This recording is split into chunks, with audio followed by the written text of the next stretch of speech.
आज आमच्या घरी सत्यनारायणाची पूजा आहे, तर आता तयारी चालू आहे आमच्या घरात काही ना काय. इकडे सोनताई आली आहे, काजल अजून पुरणपोळी बनवते. तिथे आता आम्ही पूजा मांडणार थोड्या वेळाने. आता पंडित घेऊन येईल सामान वगैरे.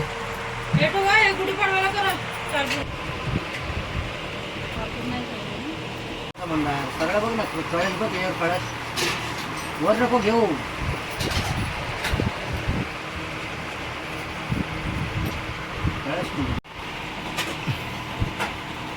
फोटो काढा मी.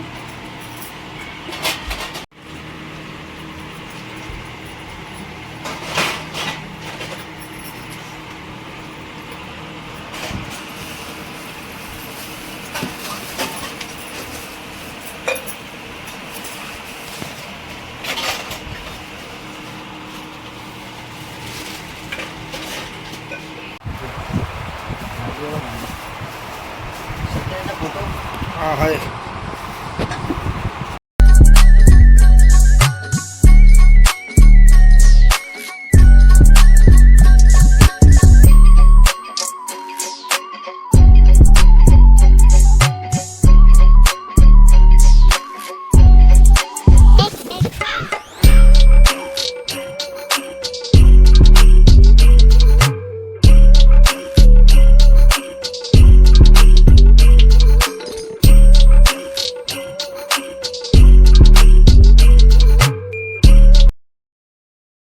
बघा पूजा मांडून झालेली आहे.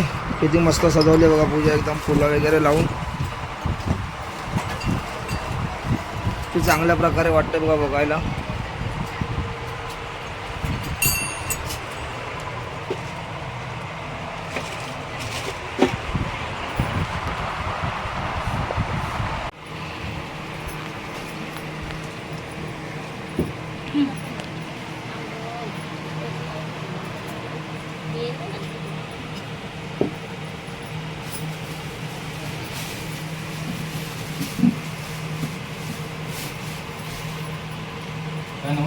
नमस्कार, बरं आहे ना.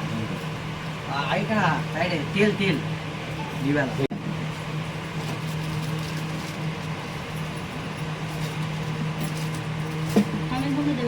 माहेरची ओटी भरतात ते लोक आता. घालून त्याला अगरबत्त्या काढ.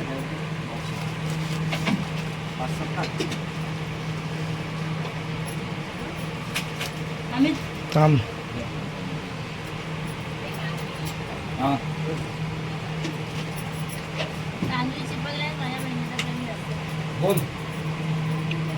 7 जाण्याची बघले.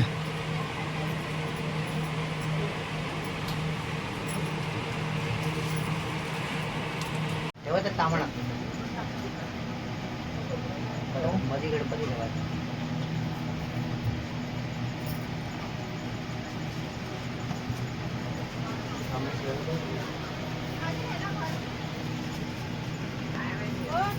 पाणी घाला, दूध घाला. पाणी घाल, तुम्ही पाणी घाला.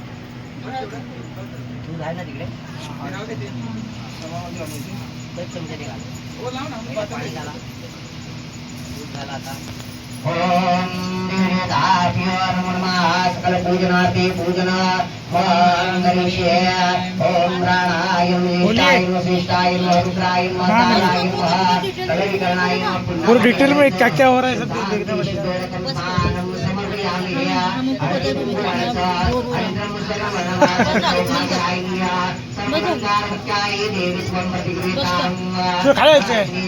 का जागा नाही खाली.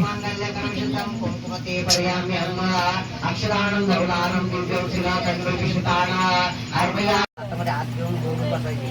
तुझा पहिला अध्याय संपला की आपल्या हातातले सगळे तांदूळ बाळकृष्णाने रोट्यावरती टाकायचे आणि घंटी वाजून घ्यायची. परत ते झाल्या परत दुसऱ्यांदा दुसरं तांदूळ. हा दुसरा अध्याय यांना पण द्या, डोळपुड्याला पण द्या. योग घडून यावा.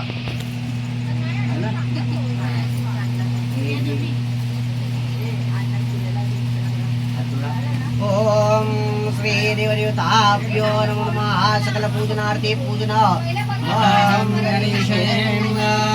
श्री गणेशाय नमः. श्री सत्यनारायण व्रतकथा प्रारंभम. नैमिषात राहणाऱ्या शोककरी ऋषींनी एकदा पुराण सांगण्यास सुद्धा विचारतात की हे मुनिश्रेष्ठा, त्याच्या व्रताने व तपाने मनुष्याच्या सर्व इच्छा पूर्ण होतात. ते ऐकण्याची आम्हाला इच्छा आहे. आपण कृपा मला ती सांगावी. या सूत म्हणाले, नारदांनी हा प्रश्न लक्ष्मीपती भगवान विष्णू विचारला असता नारद उत्तर मग सांगतो ते ऐका. लोकांवर दया करावी हे ऐकून श्रेष्ठ योगी नारदांनी अरे दोघं करत करत एका मनुष्य रूपात आले. तेव्हा सर्व लोक आपापल्या पूर्व संचितानुसार अनेक प्रकारचे योगी जन्म घेऊन कर्मानुसार भक्ती भोगीत होते. ते पाहून त्यांची भक्ती नाहीशी करण्याचे काय साधन आहे याचा विचार करत नारद विष्णू लोकात गेले. तेथे चित्रभुज, शंख, चक्र, गदा उपयुक्त धारण करणाऱ्या अपाट कर्माला घातलेल्या गौरवाच्या भगवान नारद पाहून नारद सुटीस आरंभ केला. नारद म्हणाले, जो वाणी मन अगोचर आनंद शक्तिमान आधी मध्य अंत या वेगळा निर्गुण असून सर्व गुणांची ठाई व्याप्ती जगात असलेल्या जे जे काय दिसते त्या सर्वांच्या अगोदरांची भक्तांची योग्य नाश करणाऱ्या हे नारायणा, तुला माझा नमस्कार असो. जो निर्गुण आहे, त्रिगुणात्मक आहे, जगाचे मूळ कारण आहे, भक्तांचे डोके नष्ट करणारा आहे, त्या नारायण माझा नमस्कार असो. श्री भगवान विष्णू म्हणाले, हे भक्त नारदा, तू इथे कशासाठी आला? तुझ्या मनात काय आहे ते मला सांग, मी तुला सर्व काय सांगेन. नारद म्हणाले, मृत्यू लोकात सर्वजण आपापल्या पाप कर्माप्रमाणे आणि कर्मानुसार मृत्यू होत आहे. आपली जर माझ्या कृपा असेल तर हे नक्की नाहीशी होण्याचा सोपा उपाय आपण मला सांगा. माझ्या ऐकण्याची इच्छा आहे.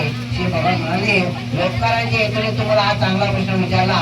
त्याच्या आचरणाने मोह जाण्यापासून मुक्तता होते असा उपाय सांगतो. श्रवण कर. हे अत्यंत पुण्यकारक होत असून स्वर्ग व मृत्यू लोकात आजपर्यंत कोणालाही माहिती नाही. तुझ्यावरील माझ्या प्रेमामुळे हे बालका तुझ्याजवळ आज व्रतने प्रकट करत आहे. या व्रताला सत्यनारायण व्रत म्हणतात. हे सत्यनारायणाचे व्रत विधीपूर्वक आचरले असता एका लोके सुख मिळते व परलोकी मोक्षाची प्राप्ती होते. भगवंताचे हे बोलणे ऐकून नारद म्हणाले, या व्रताचे फळ करते. तुम्ही कसा करावा, ते केव्हा करावे व ते पूर्वी कोणी केले होते ते मला विस्तार करून सांगा. या भगवान म्हणाले, या व्रताने दुःख शोकाची नाहीसे होऊन धनधान्याची समृद्धी होते, सौभाग्य, संतती व विजय प्राप्ती होते. हे व्रत कोणत्या दिवशी श्रद्धा आणि भक्तीने करावे. ब्राह्मण व बांधव या धर्मावर निष्ठा ठेवून सूर्य अस्तमनाच्या वेळी सत्यनारायणाची पूजा करावी. केळी, दूध, शुद्ध तूप, साखर, गव्हाचा रवा, साखर न मिळाल्यास गुळ घेऊन सर्व वस्तू सव्वापट प्रमाणात खरेदी करून त्याचा नैवेद्य करावा. दक्षिण द्यावी. ज्यांना सत्याची कथा श्रवण करावी. संत बंधुवर्गासह व ब्राह्मणासह सर्वांनी भोजन करावे. भक्तीपूर्वक प्रसाद भक्षण करून सत्यनारायणासमोर नृत्य, भजन, गायन आदी करावे. सत्यनारायणाचे स्मरण करावे. सत्य बोलावे व सत्य आचरण ठेवावे. असे केल्याने मनुष्य मात्रांची इच्छा सत्यनारायण तात्काळ पूर्ण करतात. विशेष कलियुगात मृत्यू लोकात शंकापूर्वक हा सोपा आणि साधा उपाय आहे. या परस्पर योगाखंडातील ऐकतोय नवरा नवरा ऐकतोय.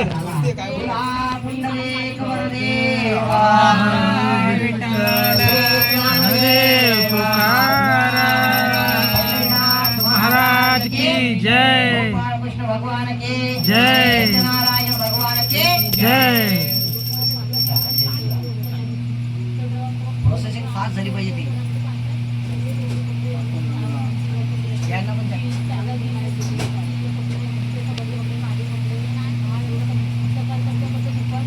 अध्याय दुसरा. भगवान म्हणाले, हे नारदा, हे व्रत कोणी गेले होते सांगतो. रम्य असे काशीनगरात एक अत्यंत दारिद्र्य ब्राह्मण राहता. तहानेने भुकेने व्याकुळून तो नेहमी भूताला पेज असे. त्या दुःखी ब्राह्मणाप्रेम असणारे भगवंताने पाहिले व एका वृद्ध ब्राह्मणाचे रूप घेऊन भगवंताला सामोरे गेले व विचारले, हे ब्राह्मणा, अत्यंत दुःखी भूताला का करतो? हे सर्व जाणण्याची मला इच्छा असून तुम्हाला ते सत्य सांग. ब्राह्मण म्हणाला, मी एक अत्यंत दारिद्र्य ब्राह्मण असून भिक्षा मागण्यासाठी फिरत असतो. हे दारिद्र्य नाहीशी करण्याचा उपाय माहीत असल्यास सांग. भगवान म्हणाले, सत्यनारायण विष्णू इच्छा पूर्ण करणारा असून फळ देणारा आहे. हे ब्राह्मणा, तू तुझे पूजन व्रत कर. हे केल्याने माणसाची सर्व दुःखातून मुक्तता होते. त्या व्रताची विधान त्या ब्राह्मणाला सांगून वृत्त ब्राह्मण सर्वपती भगवान अंतर्धान पावले. त्या ब्राह्मणाने सांगितले व्रत मी करेन. त्या विचाराने त्या दारिद्र्य ब्राह्मणाला रात्री झोपही लागली नाही. सकाळी उठल्याबरोबर मी सत्यानं व्रत करीन असा संकल्प मनाशी करून ब्राह्मण भिशीला गेला. त्या दिवशी त्या ब्राह्मणाला भरपूर द्रव्य प्राप्त झाले. त्यातून त्याने आपल्या बांधवासह सत्यनारायणाची पूजा केली. त्या व्रताच्या प्रभावावर ब्राह्मण सर्व दुःखातून मुक्त झाला. त्याला सर्व प्रकारचे वैभव प्राप्त झाले. त्यापासून तो ब्राह्मण दरमहा सत्यव्रत करू लागला व त्यामुळे पापमुक्त मोक्षाला म्हणजे वैकुंठाला गेला. हे ब्राह्मण जो कोणी हे व्रत भक्तिभावाने करेल त्याची सर्व दुःखे नाहीशी होतील. सत्याची पूजा केली. त्या व्रताच्या प्रभावाने तो धनधान्य पुत्रांनी संपत्ती मुक्त झाला. विष्णूचे सुख भोगून तो शेवटी सत्यलोकास गेला.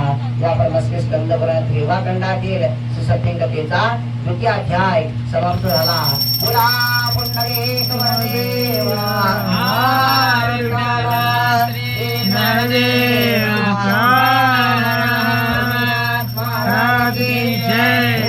भगवान की जय. नारायण भगवान की जय.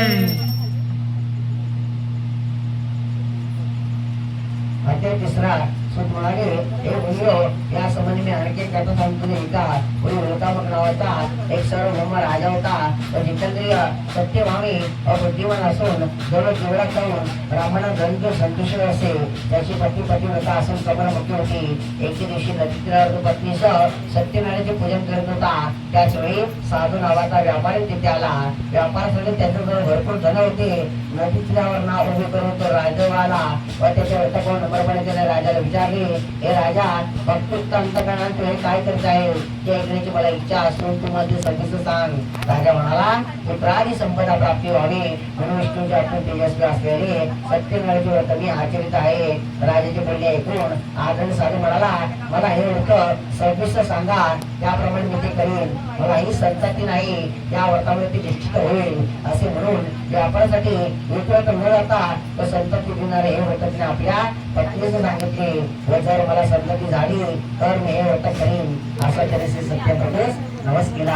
हे व्रत आपल्या पत्नीला लीलावतीला सांगितले व एके दिवशी धार्मिक धर्मपणे पतीशी व्रत पत्नी लीलावती सत्यनारायणाच्या प्रसादाने गर्भवती झाली.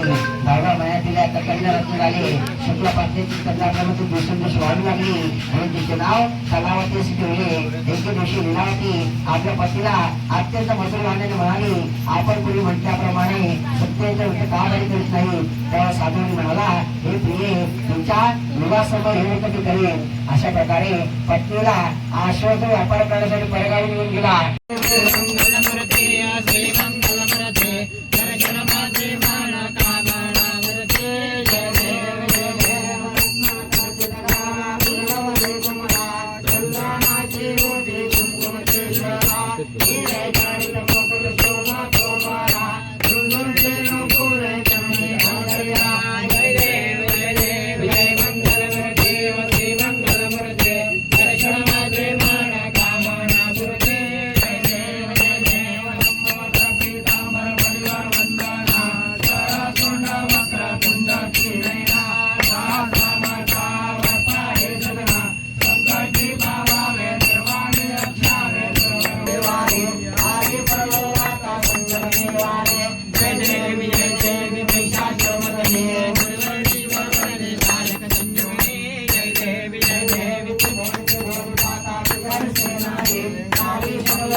आता तुम्ही टाकले आधी ते करपून गेले.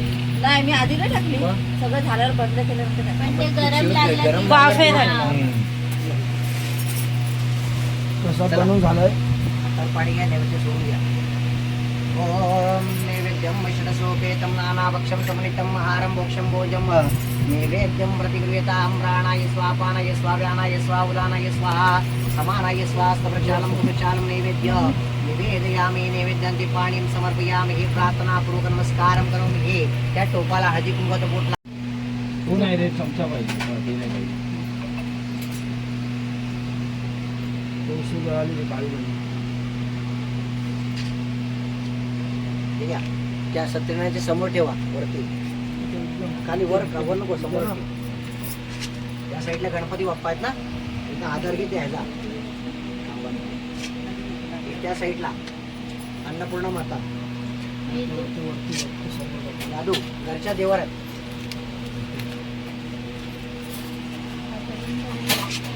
ठीक आहे हे तुळशी मातेला तुळशी कुठं बाहेर आहे काय माईवरती या पूजेला फुलांच्या राशी अमितरावांचं नाव घेते सत्यनारायण पूजेच्या दिवशी. त्या खाऊन घ्या. चला ताई पुढे गेली ती गाठ मारलेली नाही. बंद करा. तो आला भाऊ आलाय अरे थांब ना, ते व्हिडिओ मध्ये येणार ना. खायला बोलायचं अवतार माहिती. पण माझा कसं हा का आलं? तुला माईमध्ये थोडी कोणाली बोल बोल. नाव शंकराच्या पिंडीवर बेलगावचे रोज वापरून ऐकतोय. आशिषरावांचं नाव घेते सगळ्यांचं मला. वा वा वा. आम्हाला हेच येतं. शंकराला बुकच करून टाकलं वाटतं. घ्यायचे त्याच्यावर तुमचा उपवास होतो. तिसरा नैवेद्य हा पप्पांना वगैरे किंवा आईला द्यायचा म्हणजे तो आपल्या कुलदेवतेचा आहे. चौथा नैवेद्य हा गाईचा आहे आणि पाचवा नैवेद्य हा अग्नीचा असतो तो गॅसच्या खाली ठेवायचा. घ्या ताट द्या पूर्ण तिकडे. दोन नैवेद्य तुम्ही एक नैवेद्य पप्पांना कुलदेवता एक गॅसच्या खाली. गाईला आणि गॅसच्या खाली संपला. एक गॅसच्या खाली घ्या उजवा हात. दोन ओम त्र्यंबकं यजामहे सुगन्धिं पुष्टिवर्धनं उर्वारुकमेव वन्दनात् मृत्योर्मुक्षीयमामृतात् ऋतं सत्यं परब्रह्म पुरुषं कृष्णपिङ्गलमूर्त्वरेता विरूपाक्ष विश्वरूपा ये ना भाऊ तिथून. नमो नमः. फुलला दरवाजा झाला तर धागा बांधे ना तू थांब. इथे येऊन धागा बांधा. तुम्ही स्टूलचं काम झालं बसायचं आता. लावा. आता बसायचं परत नाही स्टूल जाऊन दे. 2 मिनिटं थांब मी सांगतो जरा एक इंग्लिश. गळ्यात बांधलाय तो काय कमी आहे. ओम त्र्यंबकं यजामहे सुगन्धिं पुष्टिवर्धनं उर्वारुकमेव वन्दनात् मृत्योर्मुक्षीयमामृतात्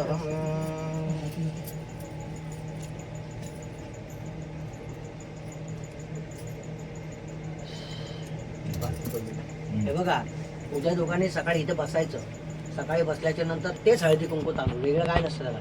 तेच पाणी थोडंसं शिंपडायचं हळदी कुंकू तांदूळ ते टाकायची थोडीशी साखरेचा नैवेद्य दाखवायचा.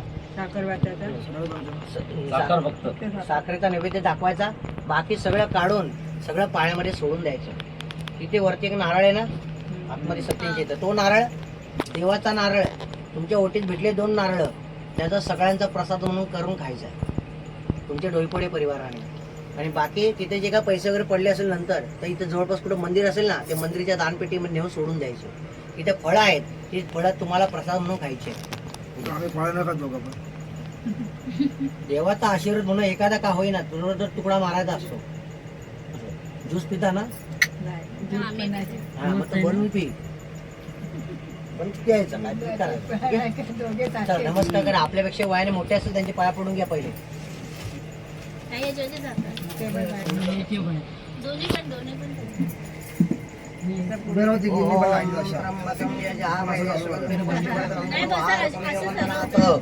मृत्योर्मुक्षीयमामृतात् वर्धन कपडे बदलून आणि वाकू नको एवढी. आता माझं आपली जागा नाही.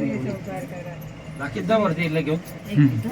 ओम त्र्यंबकं यजामहे सुगन्धिं पुष्टिवर्धनं उर्वारुकमेव मृत्योर्मुक्षीयमा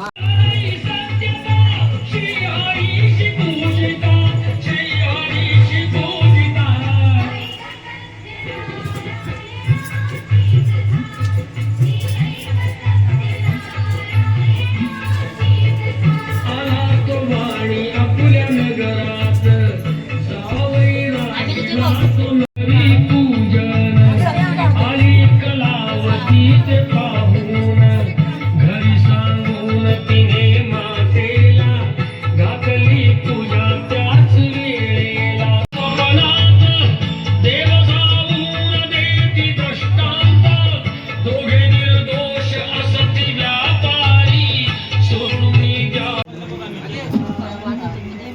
बघ वैशुदाला आम्ही तिकडे दिले आता जेवण वाढायचं कॉन्ट्रॅक्ट. चला तुमचा कॉन्ट्रॅक्ट दाखवा जेवण वाढायचं कुठं.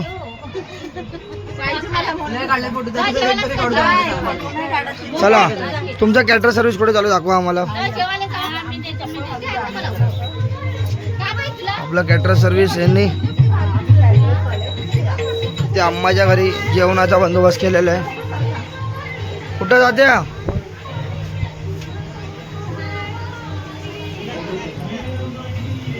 इथे जेवणाचा बंदोबस्त केलेला आहे.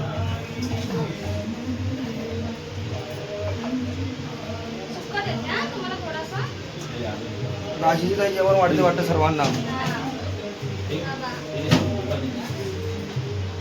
दादाने एवढं बिचारा नाही तर लांब बसवलंय. नाही बरोबर मिक्स करून दे. लागणार वाटतं बाबू